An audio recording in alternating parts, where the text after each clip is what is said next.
Hello guys, welcome to my channel tech education 2021। और आज हम बात करेंगे यूरोप के बारे में। इम्पॉर्टेंट जितने भी पॉइंट हैं एग्ज़ाम की दृष्टि से, उन सभी पॉइंट की बात करेंगे। ठीक है, तो सबसे पहले हम जान लेते हैं कि यूरोप में ग्रेट ब्रिटेन और यूके में क्या डिफरेंस है। ग्रेट ब्रिटेन जो है वो 3 देशों से मिलकर बना हुआ है, जिसमें स्कॉटलैंड, वेल्स और इंग्लैंड है। और यूके की अगर बात करें तो यूके में ग्रेट ब्रिटेन प्लस उत्तरी आयरलैंड को ऐड कर दिया जाता है, तो यूके यूनाइटेड किंगडम बन जाता है। ठीक है, जबकि ग्रेट ब्रिटेन केवल 3 देशों से मिलकर बना हुआ है, स्कॉटलैंड, वेल्स और इंग्लैंड। इसमें बाल्टिक देशों की बात करते हैं तो बाल्टिक देश एस्टोनिया, लिथुआनिया और लाटविया हैं। लैंडलॉक कंट्रीज़ में 6 पाए जाते हैं, जिसमें है हंगरी, चेक गणराज्य, Slovakia, Austria, Switzerland and Vatican city. और यूरोप के उच्चतम बिंदु की बात करें तो माउंट एल्ब्रूस, जो कि काकी कास काकीशक पर्वत श्रेणी में स्थित है, जो नवीनतम वलित पर्वत है।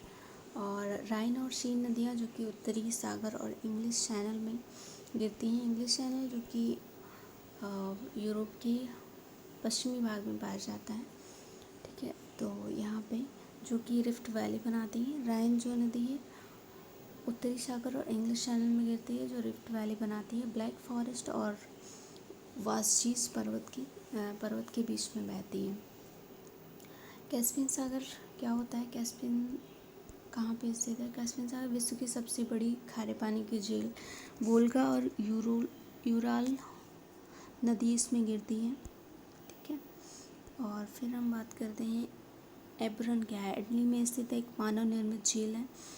ओजी ओनेजेस्कुआ ये क्या है? ये दूसरी यूरोप की सबसे बड़ी झील है। और पहली बात करें तो कैस्पियन हो जाएगी।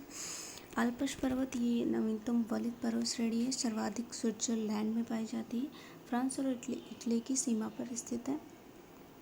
माउंट एटना की बात करें तो ये यहाँ पे सबसे ज़्यादा ज्वालामुखी पर्वत पाए जाते हैं, क्योंकि काफ़ी चर्चे में रहता है। फिर इटली और ज्वालामुखी पर्वत यहाँ इटली स्थित है। ठीक है, सिसिली द्वीप पे अधिकतम पाए जाते हैं। स्टेपीज घास के मैदान यहाँ पे पाए जाते हैं। इन्हें विश्व की रोटी की दलिया भी कहा जाता है, क्योंकि यहाँ पे गेहूं का उत्पादन सबसे अधिक होता है।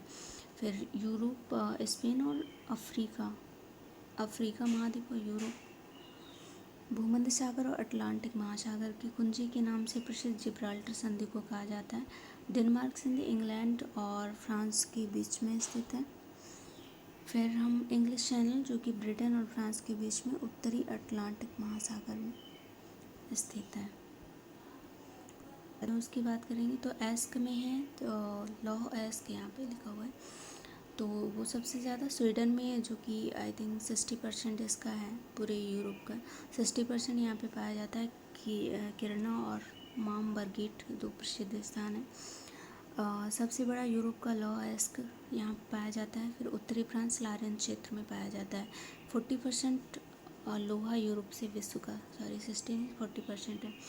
फिर इसमें क्या हुआ, इसके आगे हम बात करते हैं सोवियत संघ का विघटन, जो कि कुछ एशिया महाद्वीप में स्थित है और कुछ यूरोप महाद्वीप में स्थित है। ये इसका विघटन 21 दिसंबर 1991 में हुआ था। इसमें 15 स्वतंत्र देश बन गए थे, और जिसमें कि 15 स्वतंत्र देशों ने मिलकर के फिर राष्ट्र कुल बना लिया, जिसका कि मुख्यालय मिन्स्क में है, जो कि बेलारूस में स्थित है। इसमें 3 बाल्टिक राज्य जो कि यूरोप में स्थित हैं, और कुछ अन्य देश हैं जो कि यूरोप में हैं, बाकी सब एशिया में स्थित हैं।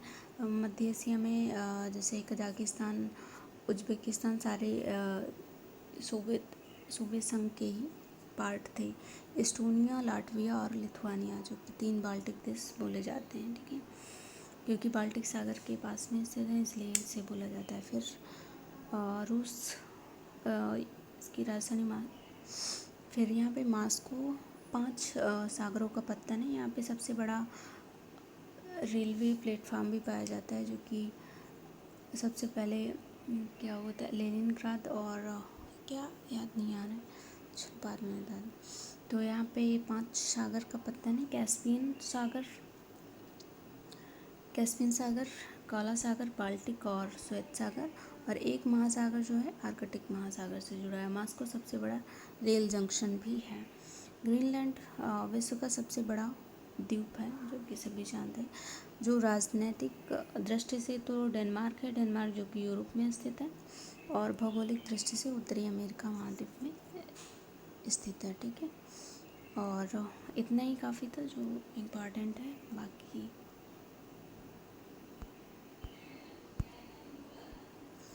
मैप से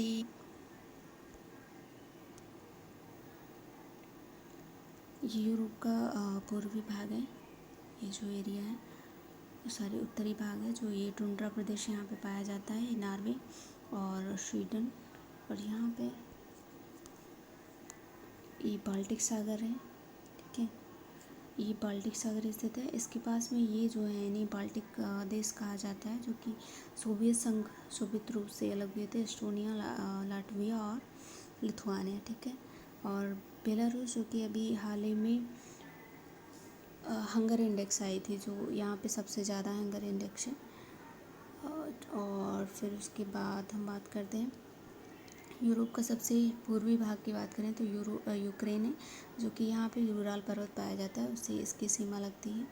और फिर यहाँ पे बात करें इसका दक्षिण में, इसकी दक्षिण सीमा कौन कौन सा देश और सागर बनाता है।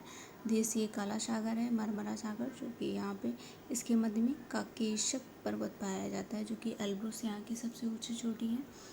और अगर हम बात करें यहाँ पे जिब्राल्टर संधि पाई जाती है यहाँ पे, जो कि यूरोप और अफ्रीका की कुंजी के नाम से भी जाना जाता है। फिर उसके बाद हम लोग इधर बात करते हैं, ये इटली है, जहाँ पे सिसिली द्वीप पाया जाता है, जहाँ पे सबसे ज़्यादा ज्वालामुखी पाए जाते हैं। और स्विट्ज़रलैंड की बात करें, यहाँ पे एल्ब्रुस पर्वत, हाँ एल्ब्रुस पर्वत जो कि अधिकतम पाया जाता है, और इटली इसकी सीमा फ्रांस और इटली के द्वारा बनाई जाती है। और यहाँ पे बात कर लें लैंडलॉक कंट्री के बारे में। लैंडलॉक कंट्री जो कि अक्सर मध्य में होते हैं, चेक गणराज्य, स्लोवाकिया है, हंगरी है और ऑस्ट्रिया है। और इधर एक स्विट्ज़रलैंड, क्योंकि ये इधर इटली है, इधर फ्रांस है, जर्मनी, ऑस्ट्रिया। ठीक है, और स्लोवाकिया, इतने राज्य हो गए। ठीक है, आठ देश हैं जो कि लैंडलॉक कंट्री हैं। फिर उसके बाद में अगर हम बात करें तो आई थिंक सारी चीज़ें इतनी थी। और फ्रांस जो कि इसका पश्चिमी सीमा बनाता है, और ये है ग्रेट ब्रिटेन और यूनाइटेड किंगडम, जो कि उत्तरी आयरलैंड यही है। और यहाँ पे सॉरी स्कॉटलैंड और इंग्लैंड। ठीक है, और यहाँ पे इंग्लिश चैनल इसके बीच में पाया जाता है, ये फ्रांस है, और इंग्लैंड के बीच में फिर आयरिश सागर जो कि आयरलैंड और इंग्लैंड के बीच में स्थित है। बाकी ये जो सीमा हैं सब उत्तरी अटलांटिक महासागर, ये सारी सीमा है। ओके, सो